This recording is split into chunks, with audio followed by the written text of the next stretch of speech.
their adaptive devices, and there is no way to make them learn, even if gathering them in a tent, because if you want to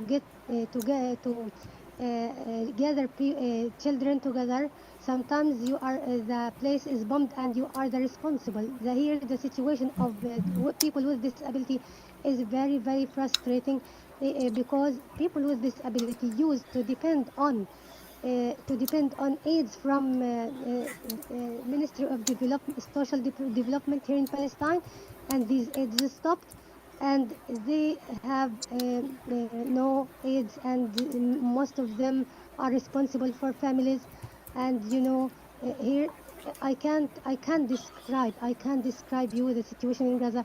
Some children, some of my pupils lost their mobiles, and they can't use other mobiles for people who are who are visual or who can see, because there is no special programs or applications for them. So sometimes they are displaced at schools, and this makes them trapped and makes them somehow isolated from the outside world.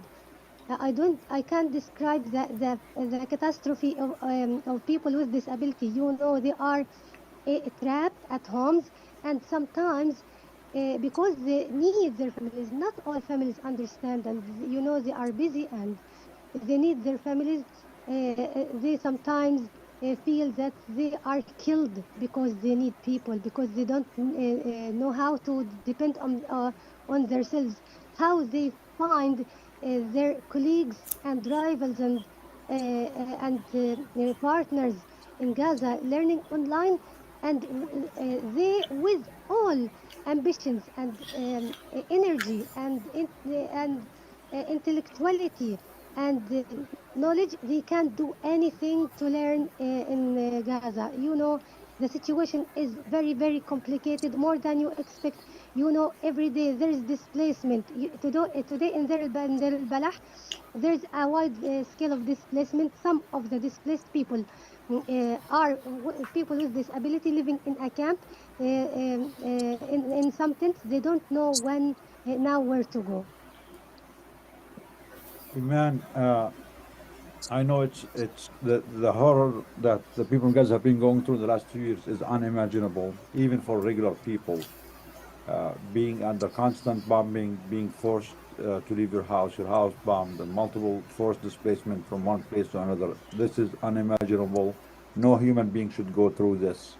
But I cannot even imagine how people with disability, you said you and both of your sisters are blind, or people who are deaf, or people who have all kinds of disabilities. How much harder is it for you? Because just having to be displaced from one place to another every time, and having to go through places that you are not aware of.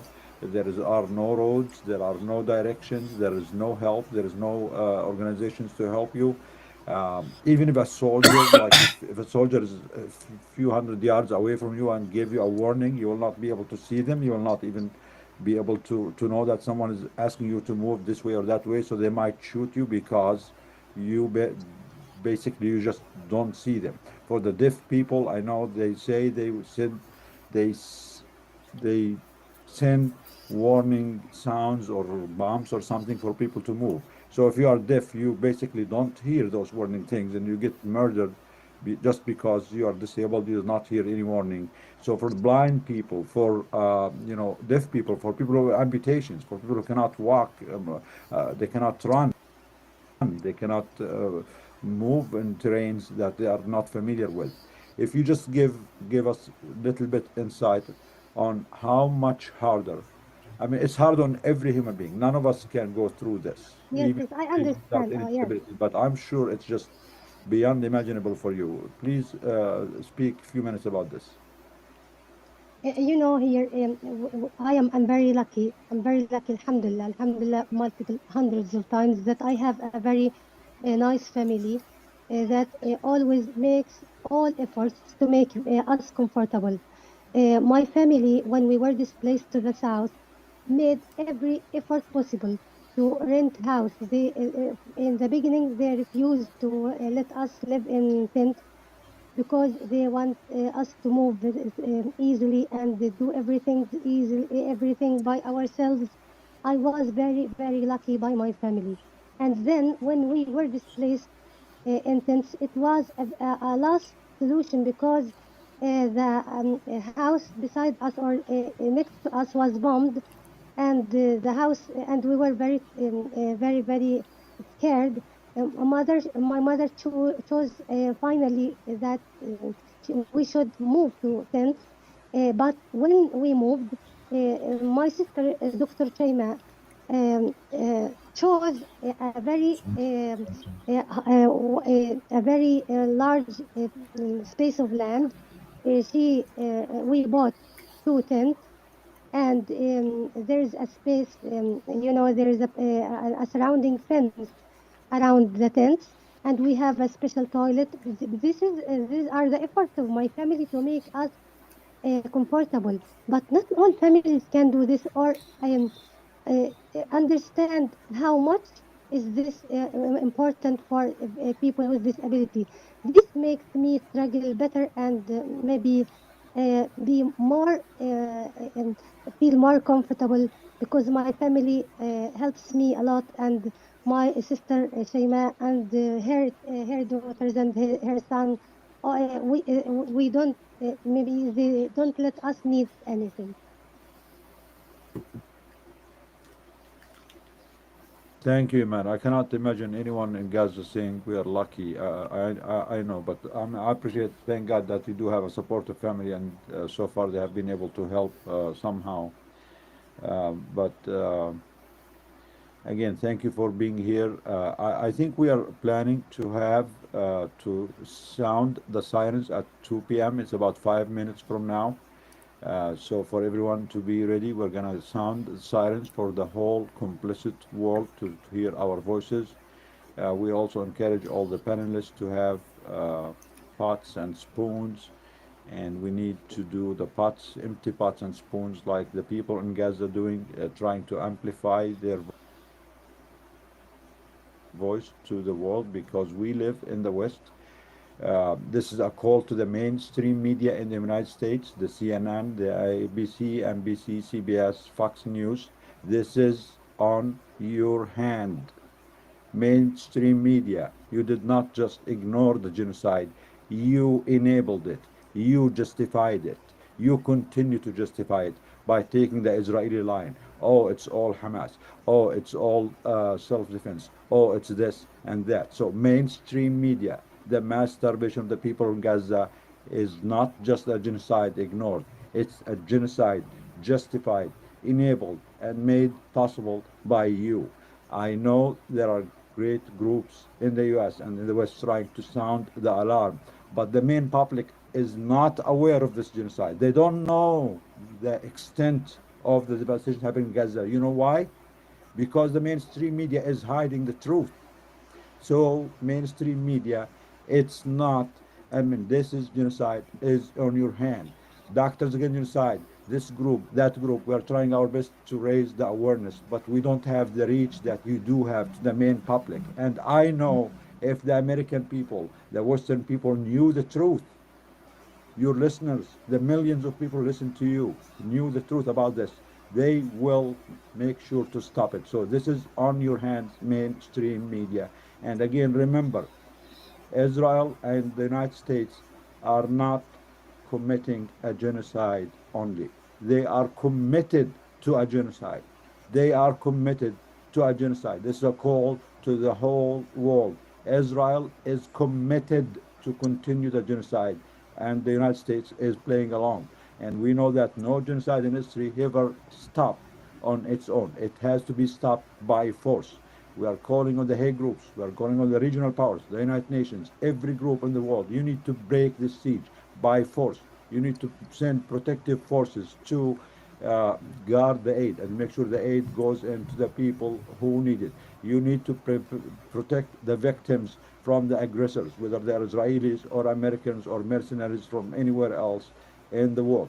Israel and the United States are committing a genocide and are committed to a genocide. We know their plans. That's why they keep dragging this, because their final plan for the Palestinians that they're doing now is going to get worse in the next few months if the world does not stop them by crippling sanctions, by economic sanctions, by all kind of sanctions, by sending troops. So this is on you, the mainstream media. This is on you, the United States government, the American people. As a journalist highlighted yesterday, most of them do not know the whole extent of what's happening. It's been done in their name, but they are not in the know. It's because the mainstream media is not showing this.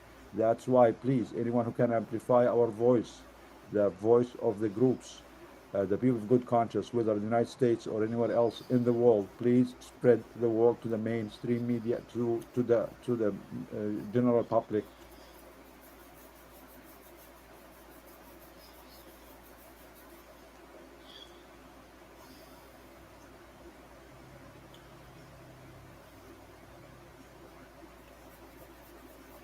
Yes, I also want to get our members who are in the audience up. Please turn on your camera. Yeah, we need Tamer up. Mary Beth is here. Anyone who is a member of DAG and wants to be up to bank pots, please raise your hands on the audience so we can bring you up. And Mesa, there are like 5 people who want to be up. Okay, come on over, Sebastian. Turn it off. Turn it off so you can hear this, okay? Danny is also. She's up. Danny's up. I already. Okay. Mary, Kathy. Can you Yeah, see? a lot of people want to be up. Jack is also wants to be up.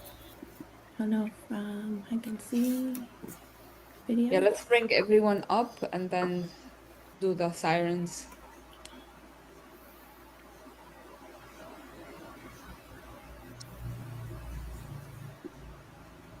All the people with the hands up, please bring them. we can play the sirens while you're bringing up everyone. Yeah. Then we'll do the parts after, please. Can they see us? I have, know. Can they see I have us? to do this first. Sorry, I can't do it. Okay, now. no, it's okay. That's fine. Take your time. It's just because I'm playing the sirens. Thank you, Mason. Okay, there's so many hands. Yeah, that's good. That's great to Because we see. need as many people as we can. You don't have to. Yeah. هلا نطبل شوي لسه. تامر كيف حالك؟ تمام شو اخباركم؟ Good. We missed you last time. I know, yeah, I couldn't make it, yeah, unfortunately. كم عمر ابنك هذا الصغير اللي معك؟ 4 سنين. 4 سنين. How about the 8-month-old? Who's taking care of the other one? Oh, his mom's taking care of him. Okay, so you got the easy chore today. Oh, of course, yeah. Okay, I think that's everyone. Are they all panelists now? They're all allowed to speak. Yes. Oh, okay. And all- with camera? Yes, please everyone turn your camera on, and I'm gonna play the sirens for 15 seconds, and then we're gonna ask everyone to join us with their pots, hands, whatever. Can we do the sirens? Can we do the sirens for 30 seconds, please? 30 seconds, Mason. Mesa, when you are done with the sirens, stop sharing the screen, obviously, so we can see each other. 30 seconds, please. Okay. All right.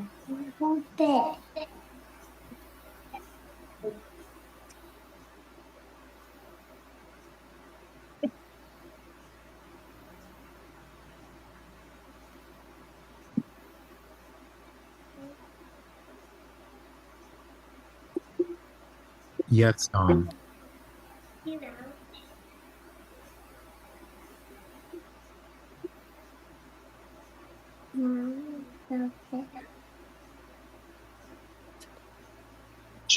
We should unmute. Please everyone unmute, and you can We turn did not hear the sirens. Yeah. We did not hear the sirens. Did not go through, Mason. Okay. Are you two okay? 1 second.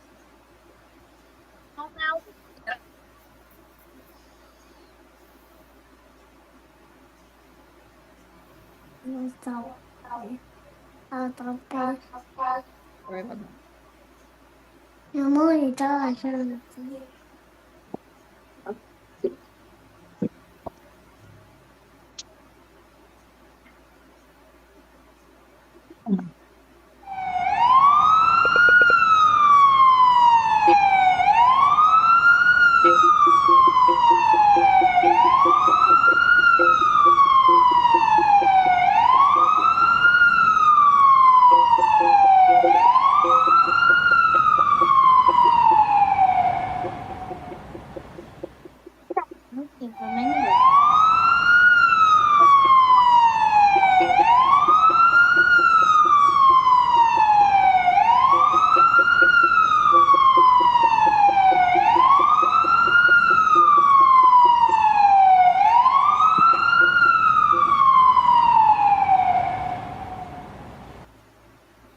Okay, everyone, hungry pots, empty pots for the people of Gaza. Where's gonna go? Unmute yourself, please. Yeah. Unmute yourself and get your pots. Ready, guys? Take out. No, why mine won't do?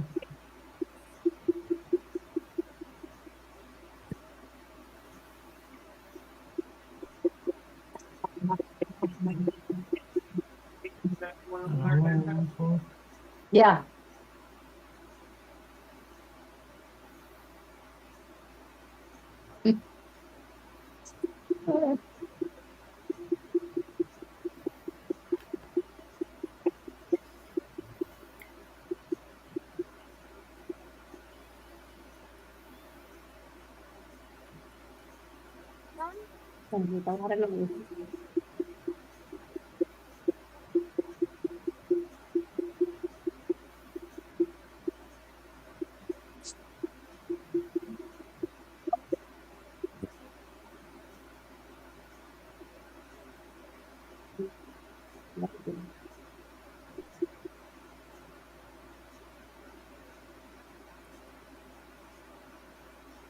Thank you, everyone. This crime that's been committed in our names, with our money, with our taxes, must stop now. This is unacceptable. This is criminal. This is inhumane. This is cruel. It must stop now. Thank you, everyone, for joining. Go ahead, Karan. Okay. I'll give it to Maysa to introduce our next section. Yes, just give me 1 second. I'm just gonna change the view.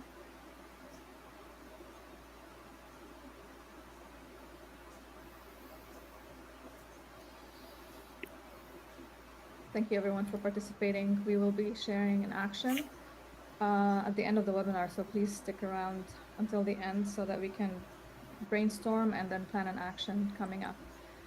So today we are joined as well by members of the Disability Divest, a collective of disabled organizations advocating for free Palestine and calling on U.S. disability organizations to end their ties to war profiteers and their silence in the face of genocide. Speakers include Say Hayes, an organizer with experience in disability justice and Palestinian liberation, Sarah Balhovet, a long-time disability advocate focused on civic engagement and international human rights. They will discuss the urgent need for the disability rights community to uphold its values by ending complicity in war and violence. Shada Abu Sroor, if you're here, I would love to invite you also to moderate this session. Thank you so much.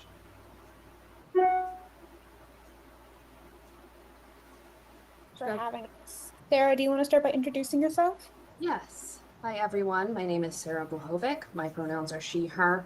I am joining from Virginia, unceded Piscataway territory, and I have been a longtime activist and advocate in the disability movement.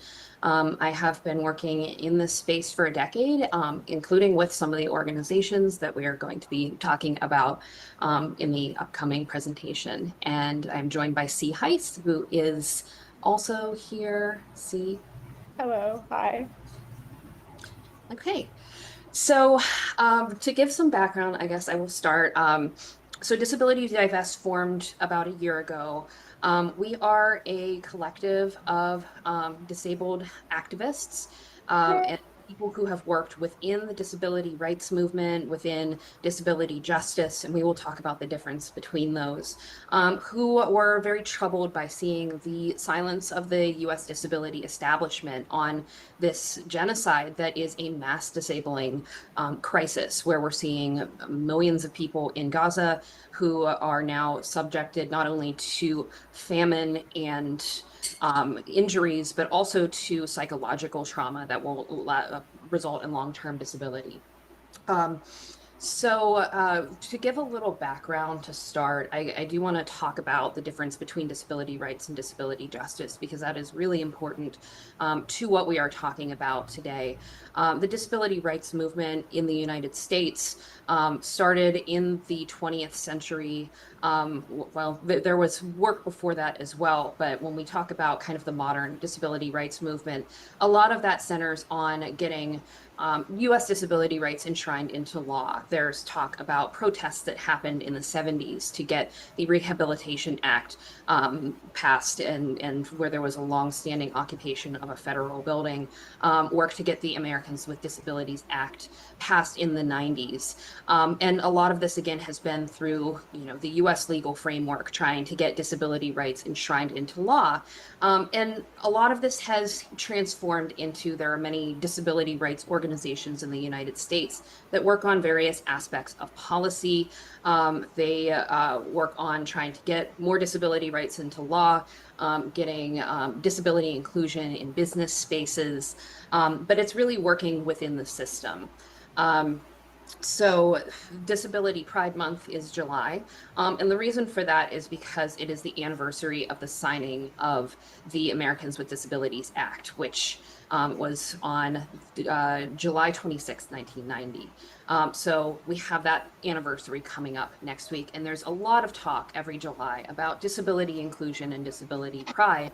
But there's a lot of challenges with the fact that it means it really is focused on certain people, white, Western, wealthy, a lot of times, and really focused on the US. So we also want to share about disability justice, and I will hand that over to C. Thank you, Sarah. So disability justice is a framework where we advocate not only for the liberation of disabled people, but the liberation for all people. We have something we go by the 10 principles of disability justice, and I'm just going to go ahead and go over those very quickly. So number one is intersectionality, and that means we do not live single issue lives. So we care about all marginalized people everywhere. Number two is leadership of the most impacted. So like Sarah said, we are trying to step away from this white, wealthy, Western led and centered movement. We care about anti-capitalist politics and cross-movement solidarity, which means we are going to support people advocating for a free Palestine, for Black liberation, for border justice. We recognize the wholeness of all people, regardless of where they live. We care about sustainability. We care about commitment to cross-disability solidarity. So like Sarah said, caring about physical disabilities as well as psychological ones. We know that we are interdependent upon each other and that we cannot exist without each other. And we believe similarly that everybody should have collective access to the same things: food, water, shelter, healthcare. And most importantly, we believe in a collective liberation. So obviously, there are very glaring connections between the disability justice movement and Palestine. In fact, I would argue that the movement for a free Palestine is the disability justice movement, and that we owe ourselves as disability organizers to disability advocates in Palestine and to Palestinian advocates as a whole. And for that reason, Sarah and my other colleagues are all very distraught to see a push towards this kind of capitalist, white, wealthy, disabled rights movement that does not care about people and their Palestinian people or poor people or people who are marginalized, and instead is looking for a slot at the table among white supremacists, among imperialists, among colonizers. And one of the big things that happened this month, and one of the things that we work on the most, is criticizing Disability In's guide that they release every year. So I'm going to go ahead and pass that off to Sarah, where she can talk about how Disability In and war profiteers are being directly complicit in genocide in the name of supporting disabled people, and what we're doing to try and stop that. Yes, and one thing I also want to mention is the creators of the Disability Justice Framework actually in 2014 came out with a statement that said Palestine is a disability justice issue. So the actual creators of this, and I think that's really important because sometimes in talking about these, I'll see disability rights and disability justice.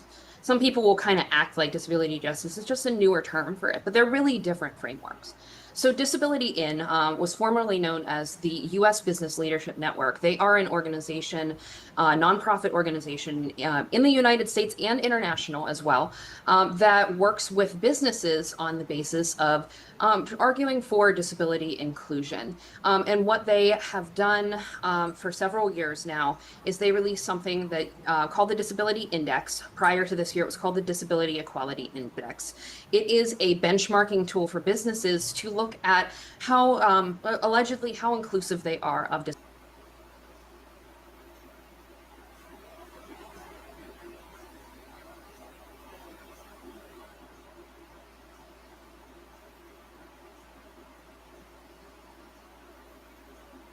disability. This is done, these questionnaires are filled out by the businesses themselves. They are not filled out by employees with disabilities to talk about their experience working for these major corporations. And what they have done is they assign scores based on this questionnaire to talk about how inclusive these businesses are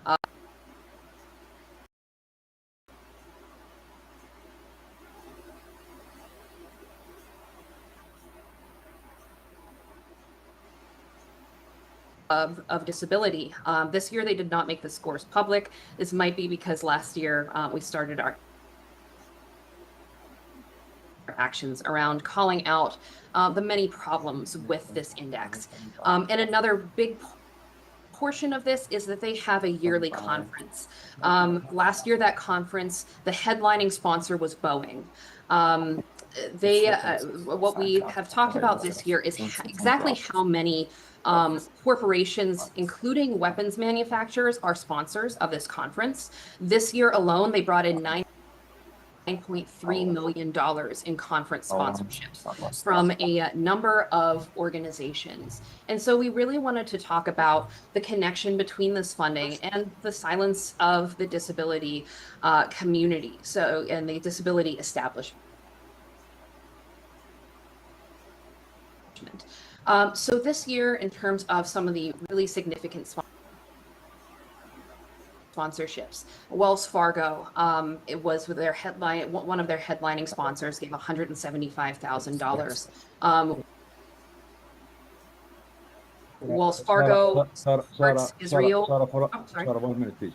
Those who are unmuted, please. Mr. Lee, Mr. Ali, Hala, please mute yourself because we are hearing the noise. We want the speaker to speak. Mr. Lee, Julie, Ali, yourself. Also, Nidal, I just want to say أهلا وسهلا دكتور أحمد الفرة. I see him, he's back with us. دكتور الفرة, بس أعطينا شوية a little bit of time until our panelists are done, and then we talk to you. Okay, my friend. Thank you so much. You're muted, Nidal. أهلا وسهلا دكتور أحمد. You bring the smile to our hearts whenever we see you. You're our ambassador. So thank you for coming. Just, give us a few more minutes, please. Thank you. أهلا وسهلا. Most welcome, my friend.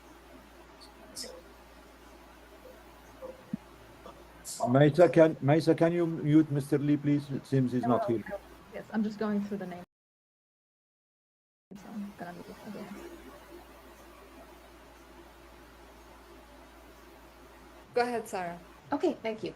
Yes, so Wells Fargo, which was part of a loan consortium for Elbit Systems, and we also want to recognize the interconnectedness of many other issues. So Wells Fargo has funded resource extraction projects in the United States, including the Dakota Access Pipeline, and Cop City in Atlanta, which also has ties to Israel, in that U.S. cops are sent to Israel to train in, tactics that the IDF and the Israeli police use. C, do you want to continue with some of the other sponsors of the conference? We might not have time to go over all of them, but. Yeah, I'm not going to go over every single one, but we're also looking at a lot of tech.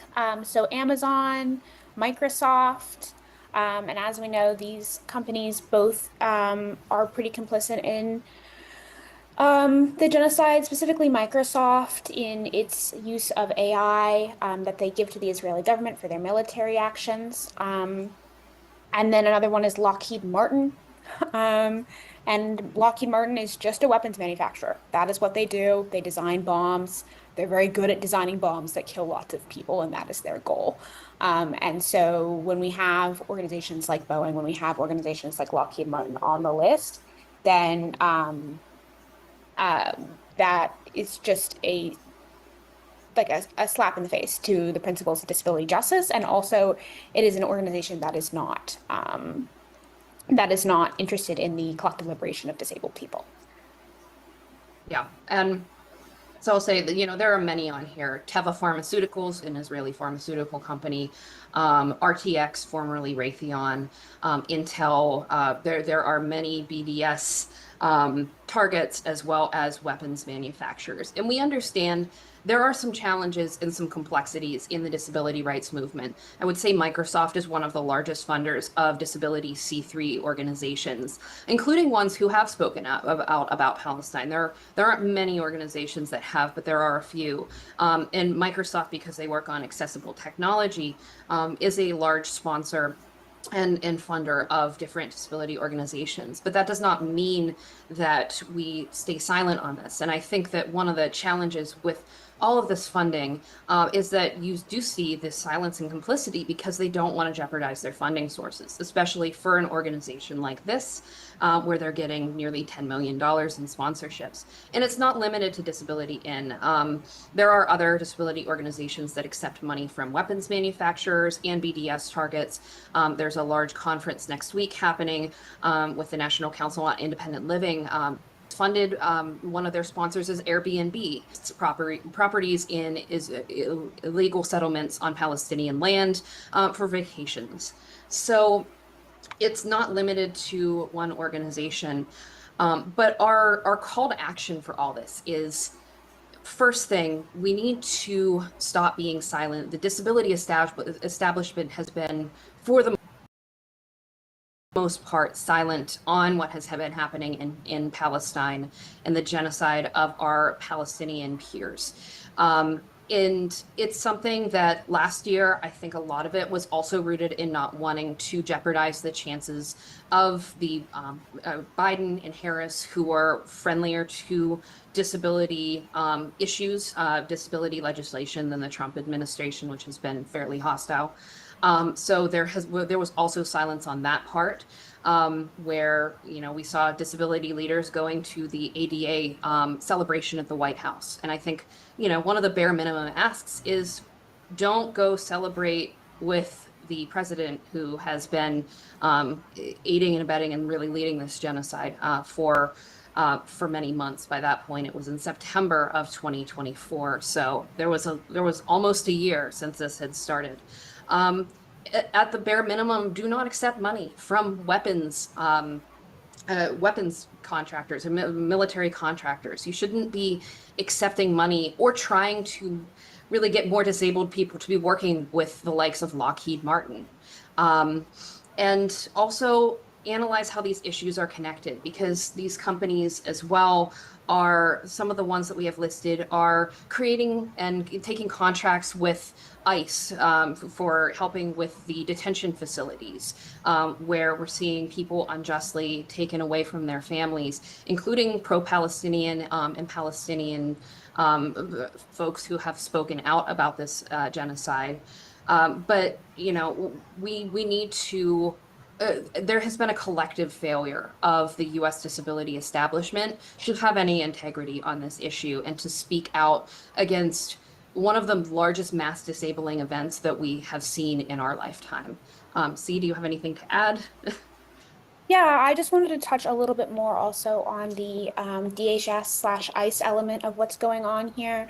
So we talk about how disabilities are impacting Palestine and how we deal with that.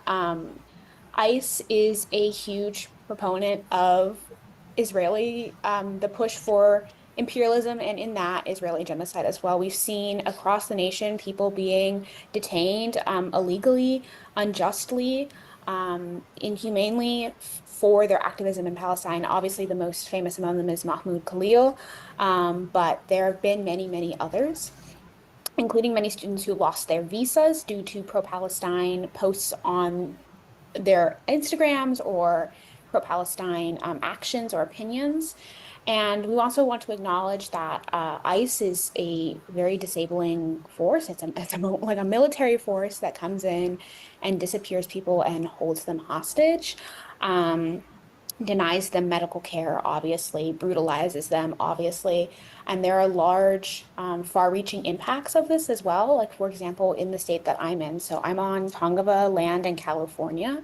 The Democratic progressive governor in our state, Gavin Newsom, has been talking about taking away Medicaid and Medi-Cal funding for undocumented immigrants and people being targeted who would be seen as undocumented by ICE, which would be directly taking away and disabling Palestinian activists and undocumented immigrants and documented immigrants, and to be honest, anyone ICE decides they want to terrorize that day.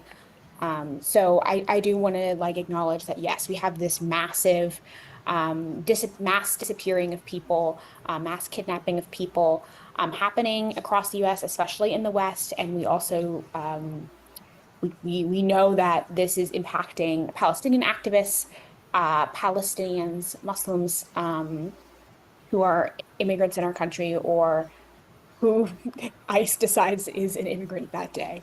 Yeah, I just wanted to touch on that. Yes. So thank you all for your time and for also sharing your testimonies today. It has reaffirmed our commitment to this, I think, and just hearing what is going on.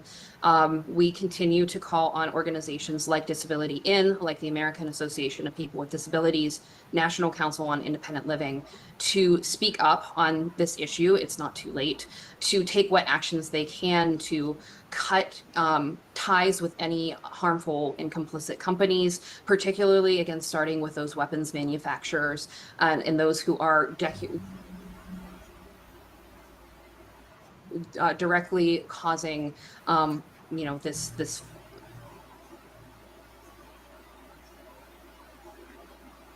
famine, this destruction and mass disablement in Palestine. You can learn more about what we do at disabilitydivest.org. We're very active on our Instagram, where we share all of this information. And again, thank you for your time today. Thank you so much. Thank you both so much. Please join Doctors Against Genocide and stay with us. Come back to our webinar. It's your work is super, super important, and you have summarized very important connections that we all need to pay attention to. And your sense of justice is admirable. Great job. Thank you. Thank you. We are in full support and solidarity, and let's work and collaborate together. United, we win. Divided, they win. So thank you for coming again, and thank you for what you shared. It's very educational, and it helps us be more aware of what's happening beyond just the service of these crimes. So thank you both. Karama, your friend is here. You introduce him. My friend Dr. Farra. He's everybody's friend. السلام عليكم. منور دكتور فرا. كيف حالكم؟ لا النور للوايت كوت، الوايت كوت عامل شغل جبار. الله يخليك الله يخليك تسلم تسلم والله احنا كل مرة بنشوفك انت يعني give us some peace of mind at least حبيبي. we hear your voice. So تفضل دكتور أحمد, what do you have to share with us today? I know unfortunately every week things are getting worse and we feel for I you. heard But from thank you for Muhammad showing up. that our colleague from north of Gaza talked since nearly 30 minutes ago about the situation. In a brief, we don't to add more details and more information. We will talk about the Nasser Medical Complex today. Nasser Medical Complex today, we have 50 cases in the reception room are staying there. We didn't found any place for them in the department. Actually, Nasser Medical Complex is suffering a lot from the from the trapping centers, which name is GHF, and actually it's not GHF, it is a trapping center or killing centers. Nowadays, we see a lot of injuries by some bullets that are explosive and bombed inside the body. So they are using something new. We not see it before in that centers.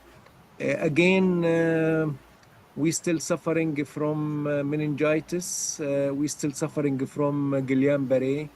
I shared with my professor, Dr. Karama, some of cases about Guillain-Barré syndrome. Again, we are suffering about lack of intravenous immunoglobulin.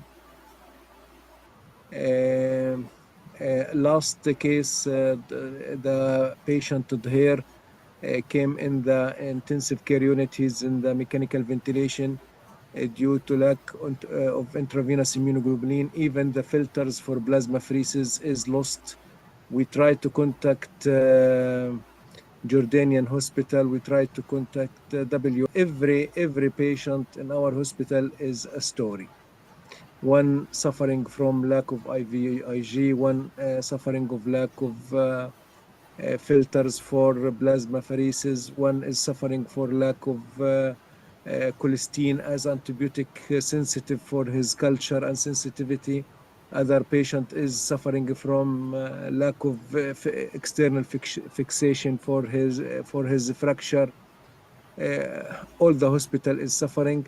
What's updating today that there is a new orders from the occupational forces about evacuation of a new line between Deir el-Balah and between Khan Yunis. If this happened, this will be a very dangerous and a very serious because they will divide Gaza into four squares. I think this is what they are thinking and planning for evacuation Palestinian from Gaza Strip. They are looking for, I think they are looking for to push Khan Yunis city in the new camp that they will look for in Rafah, and then to try to evacuate for one of the countries that they suggest, Indonesia and Libya and Ethiopia. And they think also about pushing the civilian from citizens from Gaza to Deir el-Balah and again to Khan Yunis. But we hope and we are fully convinced about our Quran. وَيَمْكُرُونَ يَمْكُرُ اللَّهُ وَاللَّهُ خَيْرُ الْمَاكِرِينَ. This is our God, and we think that nothing will happen until he's willing. Again, also we have a serious situation about the nutrition. We talk about that too much before. We talk to the media, to webinar, to Zoom, to TVs, and unfortunately, we got the critical point that we were expecting to catch this point or this critical point. Actually, I can see by my naked eyes some bodies in the street. They are exhausted. They are malnourished. Some of them they are falling down. Maybe you saw the old man on the shareable food who were waiting for something to get, and unfortunately, after he's standing for a long time, he was arrested and died. The malnutrition today, for example, we got some samples of milk. It is ready milk, like some glasses, plastic cans. Nearly each can have nearly 100, 120 milliliter that equal one meal for the baby. The amount that is available for everyone is just 6 bottles. That mean is an average of 1 day consumption of this baby. We solved the problem for 24 hours. What next? So again, we are in a circle of again, we are, I think we are, inshallah, we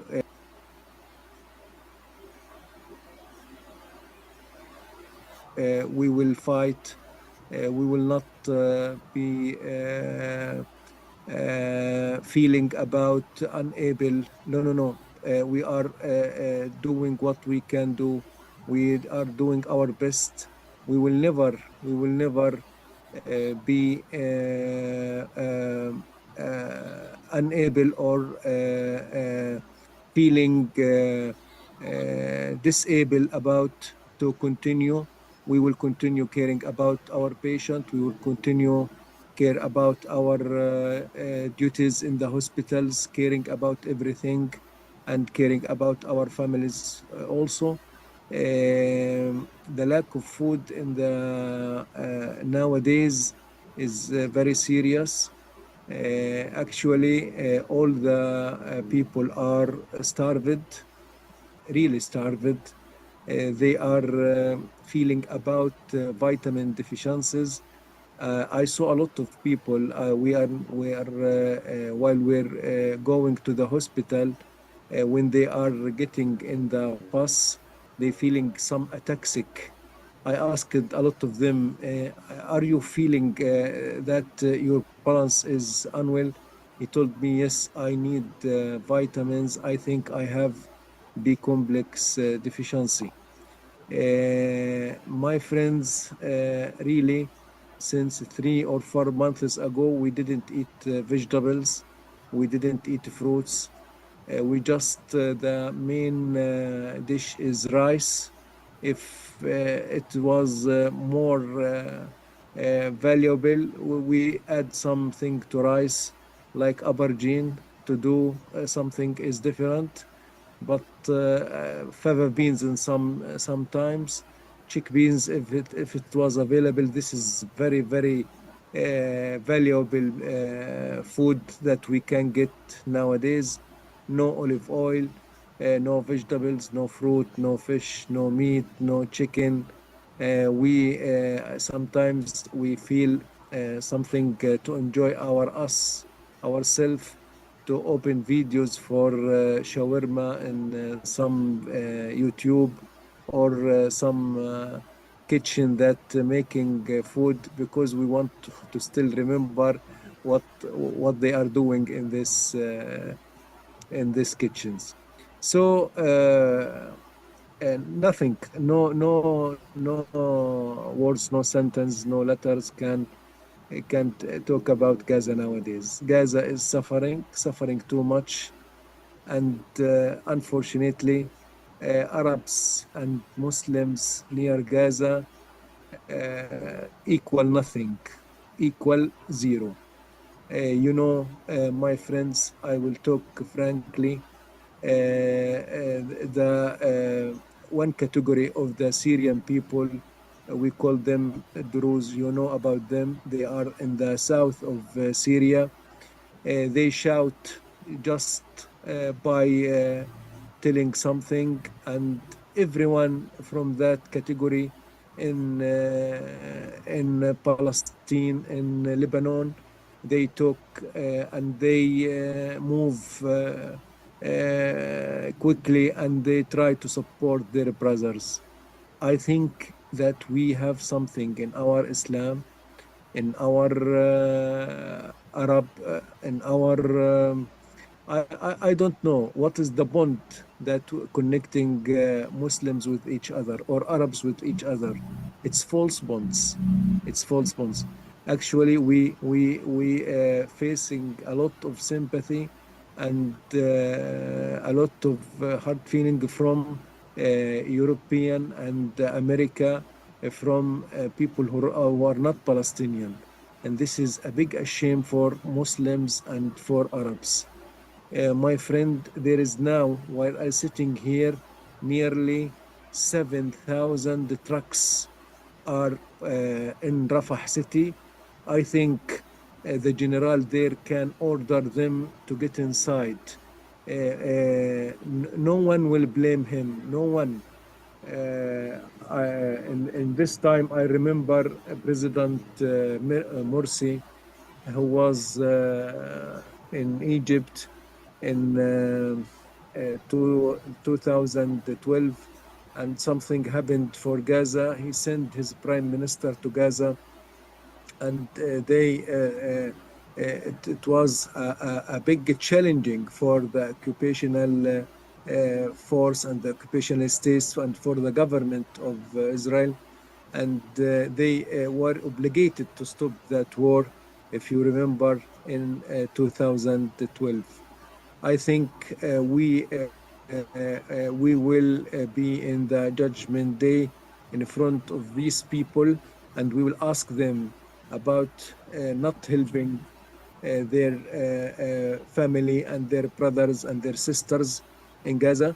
This is a big shame for them, and God will ask them about that. We are feeling what you can expect. My phone, someone calling me from United Kingdom, from America, from Italy. They asking what we can offer, what we can do. They want to come with to be volunteer here. They ask us how we can get inside. How you can hear that from the Western countries and from United Kingdom and from America, and all the Arabs are busy about the big mansaf and the big pizza, and about something not related to humanity and to the right of the Palestinian people. This is the situation in brief. Sorry for being too late. Actually, I was in looking for some flower for the family, but unfortunately, I couldn't catch anything from it. I hope that tomorrow we can catch. Oh my goodness. Thank you, Dr. Nidal. Thank Thank you. you, Not Dr. apologize. Karama. We still we will still and we will stay, and we are stronger and stronger. Nothing will break us. I swear to God, nothing will break us, because we are believing in this. This is the kingdom of God, and He what He want, He it will be. Inshallah, yamkuruna yamkurullah, wallahu khairul makirin. Thank you, Dr. my Ahmed, friends. nothing will break you because you are only fighting for your right to life, right to Yes. justice, right to be in your home. So and right to exist. And yes, the Arabs and the Muslims are useless. I agree with you because there are 2 billion Arabs and Muslims surrounding Gaza. The trucks are there and they can't force it in if they can. And as we said last week, you, the people of Gaza, have exposed the world. The whole world is broken. And it has been now divided into people who care and people who do not care. And unfortunately, there is a lot of people who do not care, especially among the Arabs and Muslims and the Arab countries, the regimes that surrounding you. And there are a lot of people who care in the West, people of good conscience. Unfortunately, their governments are as bad or even worse than the Arab governments, but the people themselves are good people and they're trying to help. What broke me is when you said there is no olive oil in Palestine, in a place that usually exports olive oil to the whole world, and you could not get bread or flour to your family tonight. So that's really too hard. Is Muhammad Doctor, still there? I'm sorry, is Muhammad still there? I don't want the day to go by. I want to apologize to him. We did not get him earlier, but if he's still there, we want to hear his voice too, please. Go ahead. uh, Nadil Muhammad Wallah. Dr. Nidal, I want to tell you and for everyone, I have a villa in Qarara city. I have nearly 10 olive trees, and they were giving me nearly 100 kilo of olive oil. But the Zionists destroyed all of it, and they pumping my house and my villa and everything. Everything about our dreams was bombing there. Dr. Nadal want to talk with you. So again, but we inshallah, we will go back to olive trees in Yafa and Haifa and in Yatta and Al Khalil, inshallah. This is Muhammad. إن شاء الله. أهلين محمد كيفك؟ اهلا حياك الله أنا دكتور. أنا آسف we did not call on you earlier because of the schedule, but yes, the day will not go by without hearing from you. تفضل, share whatever you have, please, Muhammad. ولا يهمك يعني بارك الله فيك. First of all, I'd like to thank everybody here and special thanks to Iman. Actually, she describes everything.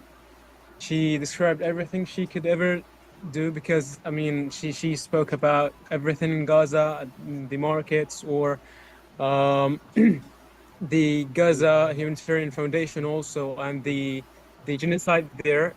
She has already told us about everything, but yes, it's true. The the starvation, the famine is true. The people are still dying from the malnutrition, and we are experiencing more than I mean, like we are seeing every day that people are still dying from the starvation, and that's true.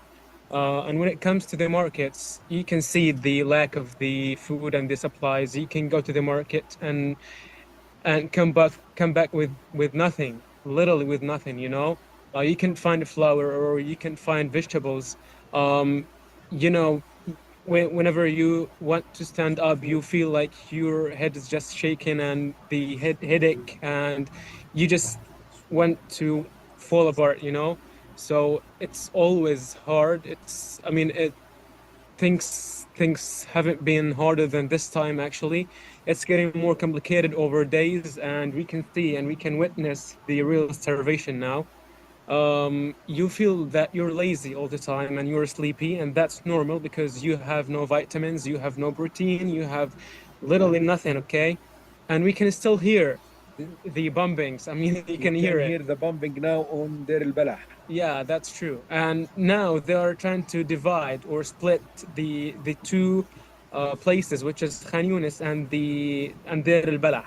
So it will end up with us having 5 pieces from the strip, which is Rafah, then Khan Yunis, then Deir al-Balah, then Gaza, then northern of Gaza. So the Israeli occupation now is working on it's something, it's going to be so hard. I mean, the next few days. And as I told you before, things are just getting more complicated over days.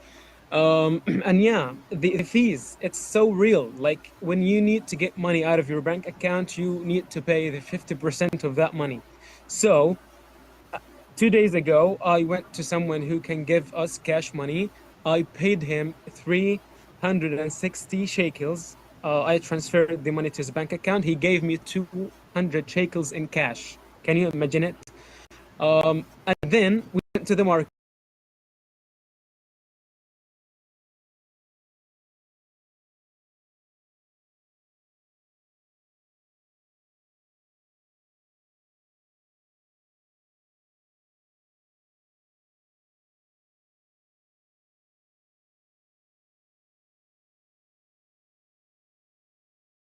And we are still watching the I mean, we need to keep this rolling. We need to tell about our suffering all the time. I mean, of course, I know that you all guys know our suffering, our endless suffering, and you are all speechless. We are all speechless, but we need to keep this rolling. We need to show and to still say and speak up about Palestine and what's going on the Gaza Strip, because that's so it's so hard and so complicated. You know, we are still losing weight. I was 115 kilograms, and now I'm around 70. So we are losing our mental health, we are losing our health, we are losing our bodies, we are losing everything. It's getting more complicated over But days. it is good to lose weight, Dr. Nidal. Yeah, that's what I'm saying. He was overweight.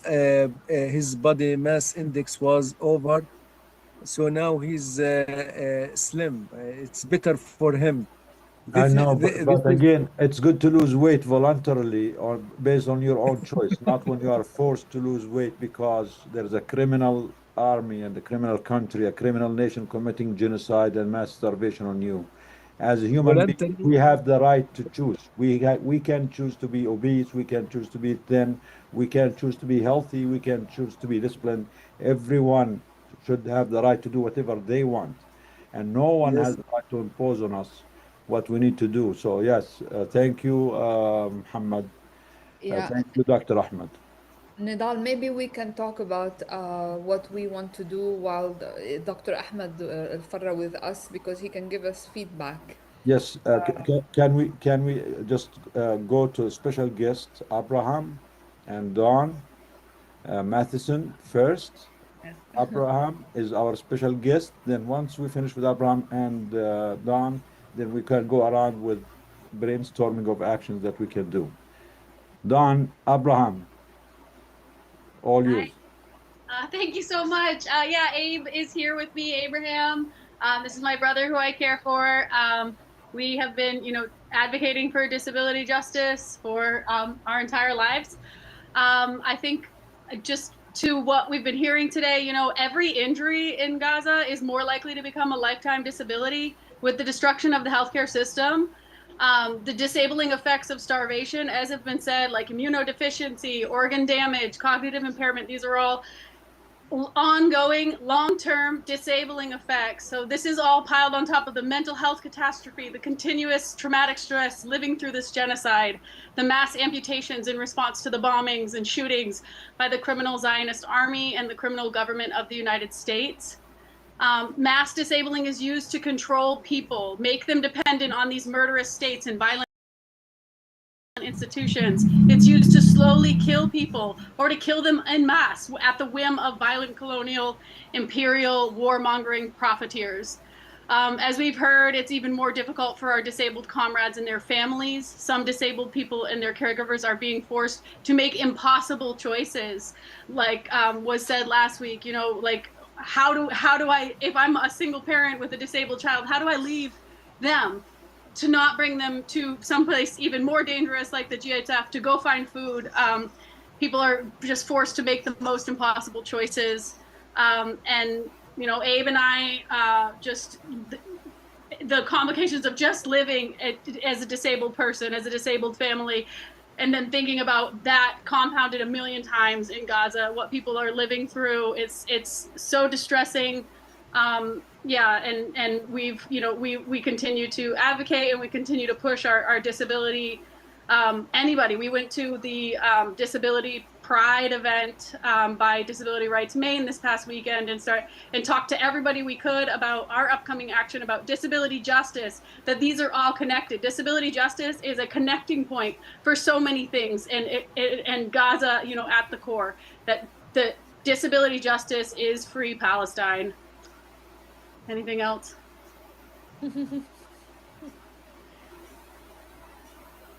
Thank you, Don. Thank you, Abe.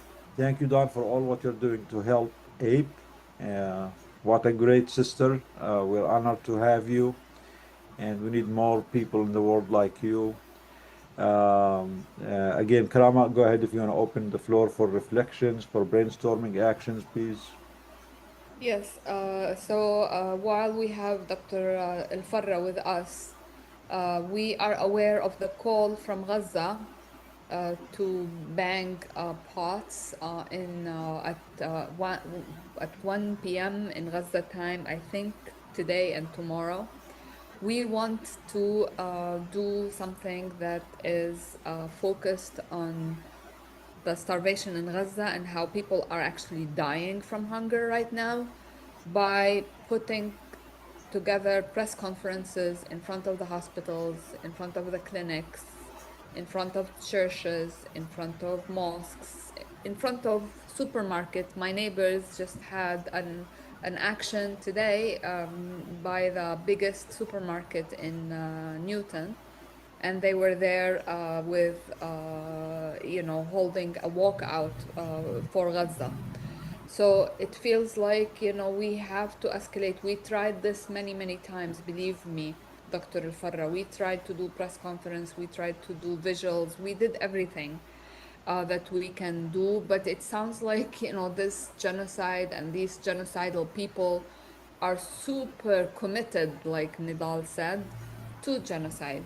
And what we can is to continue to expose them, continue to speak up, and continue to talk about what is happening in Gaza. We have so much information, and we need the whole world to know how complicit they are, and we need the whole world to demand an end to this. So we will share with our members, and we have several people from Healthcare Workers for Palestine here with us that can actually help us elevate this, and they are all enthusiastic about doing something together. So we will share something that gives kind of rough idea how to do this. And we have Karan here, we have Dr. Rimawi, we have Dawn, we have many people from DAG, Jacques Azzi is here. We have a lot of people that we would love to hear from them, and hopefully we can coordinate something real quick. The most important thing is to get media. Unfortunately, we have to have media see what we're doing. So the plan is to do press releases and press conferences and in front of these places to talk about how hunger is killing people. This is no longer about not bombing. It's no longer about ceasefire. It's no longer about let aid in. It is literally people are dying from hunger because they are out of food, and there is no place for them to even get food, even if we send them millions of dollars, while the food is sitting few miles away, not allowed in. It's the cruelest episode in history that one can think of. يعني عمره الواحد بيتخيل. No one can imagine this. Lisa, bring people to become panelists, please. Kara is here. Who else do you need? Dr. Rimawi. I think she was invited earlier. Is she? Okay. Yeah, she's invited. Allowed to speak. Anybody else? Can you bring them with camera too, so we can actually see them? Karen. Lama, can you turn your camera on? Hi, you guys. Hi. Sorry, I actually cannot turn my camera on for some reason. Because she's not on a panel, and the panel she's. Oh, okay. Is there? Sorry, I had to duck in and out. That's okay. I invited you to be a panelist. Just accept, and you can turn your camera on. And anyone else who wants to join us, please just raise your hand so we can add you as panelists, so we can see you and talk to you. Okay, there's other people that raised their hand.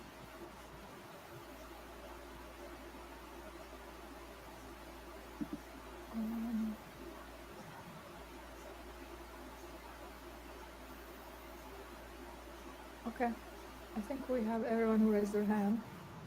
Yeah, Lama, your camera is on now. Thank you, Dr. Imam, for joining. Of course. Yeah, so I actually was chatting with Lama a little bit and about some media strategy, but I think what we should do is just have press releases, like maybe we can draft something that is standard, but people can personalize. We can share media contact. Media contact locally is what matters really the most. But like we did with Sick from Genocide and what we did for Not Another Child, Not Another Hospital, we need to do this, that Gaza is dying from hunger because of the commitment to genocide, really.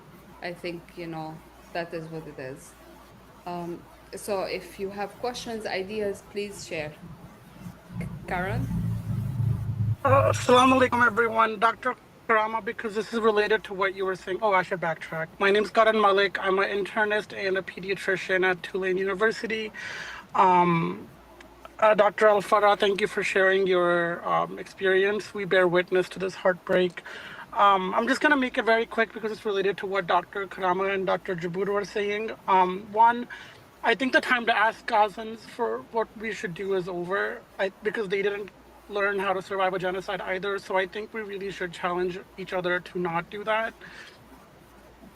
Two, I think by and large, the most fruitful mobilization of healthcare workers, including DAG, everybody who's involved, has been the campaigns of Not Another Child, Not Another Hospital, Sick from Genocide. If you're talking about raw numbers, that has been the highest turnout of white-collar healthcare workers. And that's really who we need to channel, the people that we work with, whether it's residents, whether it's department chairs, it's the people with power.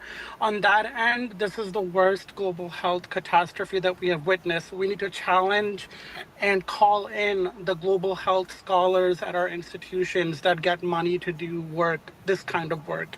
The people who are doing work in South Africa, in Africa and South America, but they're not doing work in Gaza. We have to push them. They have grants and money to support these initiatives. So when we reach out with our press releases and these media conferences, we need to make sure that these academics are here, specifically the ones that do global health work. I think that's an area that we have not successfully tapped into. We have to apply pressure in all of our lanes. And I still think that we have not done a great job of talking about Gaza at our work. I think we need to reach critical mass sooner. And I think since we convened NACNA and Sick from Genocide, we have not been honest and we have not turned inwards at our residency programs, at our departments that we run, that we're integral members of, and make sure that we are challenging every single person that we come into contact with every single day. And finally, please join us at the People's Conference, whether in person or via web. I believe Dr. Karama and Dr. Jaboud are going to be speaking.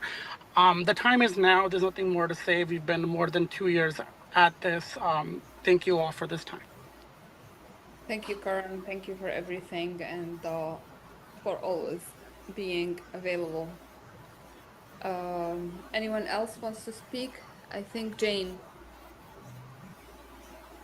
No, I had my hand up to join when Mesa was putting people on, but I guess I agree with Karan, but I also think we need to do something visual and something quick. So I know that on the New York listserv, we had a chat about showing up at the Egyptian embassy tomorrow afternoon, and some of us are going to do that if anybody's in the New York area. But I do think that, press, as you said, and that's it. Yeah. I'm not going to say more. Do you have a press release for that? And one person on our Alice Sutter sent it out. I don't know which group it's with even, but there was a press release and I can put it on the general list. Jane, if you take photos and you want us to post them and talk about them, please do. Okay. Can I add an idea that might be helpful? Please, Rulana, yes. So I think that we need to be extremely practical. We have people all over the country who have done fundraisers for different congressional candidates, senatorial candidates, local candidates, and state candidates. Some of them, or many of them, have their direct text cell numbers and ways to reach them. I think that if we can provide a succinct paragraph of exactly what is happening and what we want them to do, we should mobilize all our colleagues who've had any sort of contact with government officials, because the bottom line is the only person that's going to change anything is President Trump. Thank you. Thank you, Lama. I want the whole world to know that Dr. Ahmed Al-Farra, our colleague who's here, he said he spent the whole night trying to look for flour for his family, could not get anything. They have no olive oils. With your permission, Dr. Ahmed, do you mind if I share the pictures of your house and your garden that was bombed? Are you okay with that? You're muted, Dr. Ahmed. Yes, of course, please. Yes, Go ahead. I want the whole world to know who's Dr. Ahmed, what he had, and why he doesn't have flour now. It's not because he could not provide. It was because his house, his so these are the pictures of Dr. Ahmed house that was bombed. This is his trees. We're gonna share more pictures of them, please. This is his backyard. Yes, this is the dates. Yeah, please tell us about these trees, your connection to This them. is When did you the build this date. house? You know, I planned these dates with my son Muhib and Muhammad since nearly 20 years ago. The old of these dates is nearly 20 years. I planned it, and I have Muhib and Muhammad at the same time. As you can see, we have red one and another one is yellow one. Also, we have something on the separation wall between our house and neighbors. Its name is Flora. I don't know what is the name in America. It's something useful for anti-cancer cells. It initiates helper T cells. They give it for chemotherapy sometimes. We called it Flora. Some kind of fruits, and it to make a good separation between neighbors. I have also an apple tree. I have nearly 10 trees of olive. As you can see, it was really, I will talk frankly, The this olive tree, villa, yes, olive tree. and This now you have villa no cost, olive oil. yes. This villa is, we have all the dreams about it.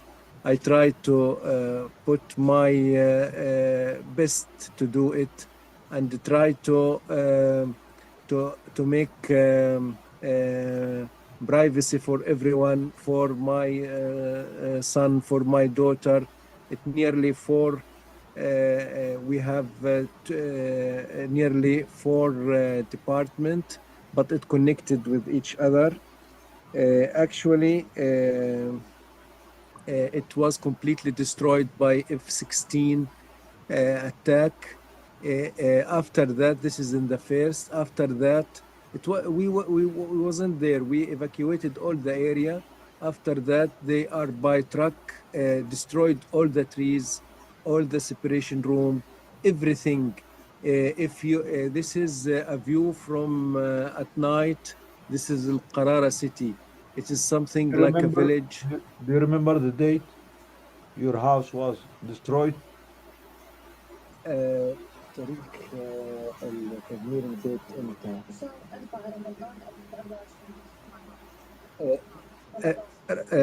لا في الميلادي. It's okay. Ramadan is fine.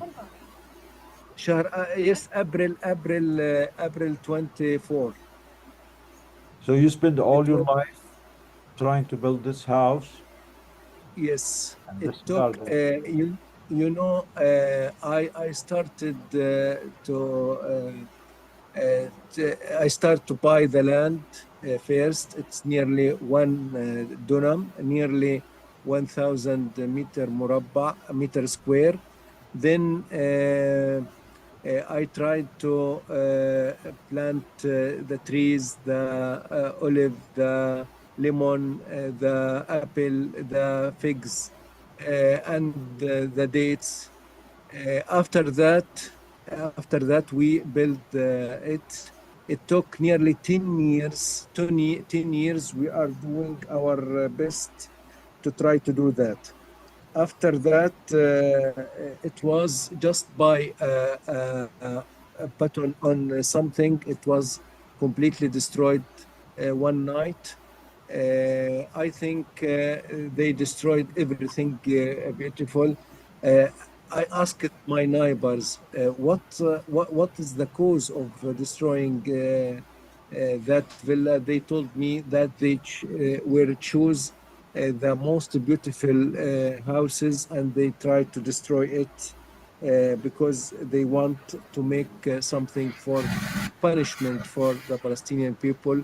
But inshallah, God will give me life expectancy to make another one and more beautiful than this one. We have, as Dr. Nidal said, we have connection with the trees. Palestinian people like too much the trees, like the dates, like the olive, like the apple, like the figs. When we plant this, we feel that our sun is there. Actually, I swear to God that I'm sad about the trees more than the building. This building is cost nearly $500,000, actually $500,000, but the trees is more valuable for me. I was very happy when something I plant lettuce, some mint, something vegetables, sometimes ملوخية, and try to get it and make food from it. I was looking for a village life, like someone who's depending on himself and try to feel separation about the crowdness and about everything. And now I am here in a tent with my family. This is the next nearly this is the 7 or 8 time to evacuate from one place to another place. But again, we will be unbroken, and we are more strong than they can expect. We will not say yes. We will say no and no and no. This is our land, and we will get back again. Thank you, Dr. Ahmed. Yes, You're for welcome. the indigenous people, trees are family. Yes. For the Palestinians, olives, oranges, palm trees, grapes are family. The concrete can come and go, but trees, losing them is like losing our family. Thank you for sharing this. For the sake of time, I'm sorry, it's getting too late. We're gonna go now in order to all our members to get reflections of the day, ideas for brainstorming for actions. And according to my screen, I'm gonna go in order with my screen. I have Martha Miller. Please go ahead, give us your reflections. Hi. Thank you. Thank you for everybody being here. Thank you for the guests. And thank you, Dr. Al-Farar. You are really, you are become family for all of us. Thank you. Yeah. Just the crisis and the urgency is just, it's heart-wrenching. And it's, I just, I really feel like, what can we do to help support a coalition of troops to go in? I mean, I think we've said genocide will not stop itself. That is, I have to find what happened on that. Weren't they gathering in Bogota to talk about that? I need to catch up on that. I just think that we need to keep it in the public. We need the media, like all that's been said already, and the standouts, the standout at the hospitals, Karama, that you were talking about. But I feel like is there anything we can do to help support a peaceful coalition of troops to go in? I wish we can do that. Karama and Maisa, can you please share the suggested actions? Go ahead. So the reason why Not Another Child and these other actions worked really well is because they actually were synchronized across different locations, and there was like a time sensitivity towards them. So we put together a suggested action that will kind of mimic some of these actions, but the idea is to mobilize all the healthcare workers in the world in a unified sort of action to make the biggest impact. So I'm just gonna share my screen. Let me know if you can see what I'm sharing. I don't see what I'm sharing, but do you see what I'm sharing? Not yet. Not yet. It says has started sharing, but it did not share yet.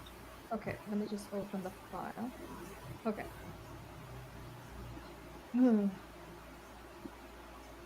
Of course, everything. Oh, interesting. Still not sharing, right? No.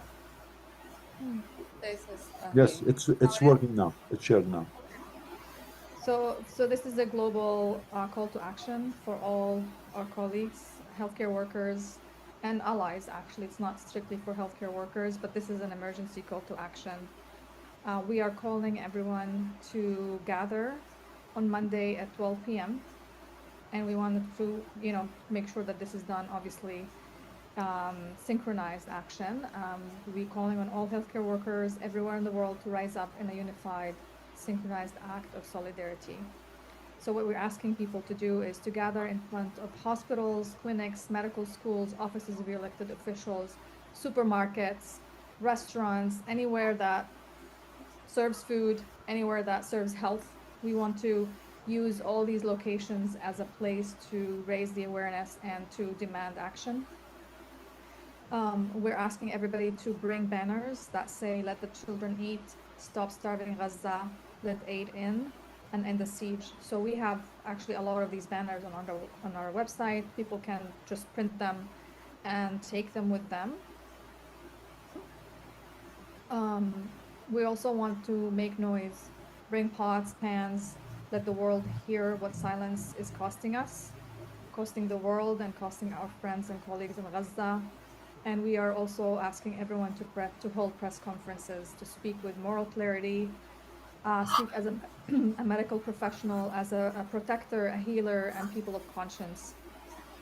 We're also asking people to record and share. So if you do a press conference or if you do a speech, please record it, share it, use these hashtags, and then share it with us, and we can amplify all these messages. So this is just one idea, but it's important that we do it all in sync with each other at the same time, and that we create a wave of action across the world for it to make an impact. Maybe reflections, feedback from the group, or any reactions to this. Yeah. Thank you, Maisa. So let's go back to reflections, including this the suggested action, and hear from our colleagues. Again, I'll go with the screen. Next on my screen is Dania Khalid. Thank you, Dania, for being here. Hi everyone. Reflections. Just that it's very grim, and sorry, I don't have much to say. whatever we've been doing, we need to escalate times 100 and do more. Yeah. Thank you, Sorry, Daniel. I'm sorry. It's just, Okay. yeah. I know it's hard. It's hard on all of us. That's why we're all here, because it's better to think and speak in a group of people who are supportive. So next was Dr. Shitab, but I think she moved. So I'm gonna go to the next, Dr. Badroni. You are next on the screen. Thank Okay. you for being here. Yeah, I think that the major problem that we have is the horrible circumstance that bombing hospitals is no longer news, maiming children is no longer news, starving children is no longer news. The reappearance of polio is no longer news. These have all been factored in as an acceptable new normal that is happening to some people. And I think that personally, I don't know if it should be through Doctors Against Genocide or through another entity, but and I know there are mixed opinions, but I feel like there needs to be disruptive behavior, by which I mean disrupting normal flows of traffic, of population, of airline schedules. I'm just putting various ideas out there. Nothing concrete. We have planned nothing concrete, but I'm suggesting that kind of disruption to get into American consciousness again. The horror that is happening, and that they may be even aware, they may have heard that people were shot at an AIDS site, but they don't understand the grinding every day and the immediacy and the urgency. I do think it would be important to do any disruption as doctors, whether it's through DAG or separate from DAG.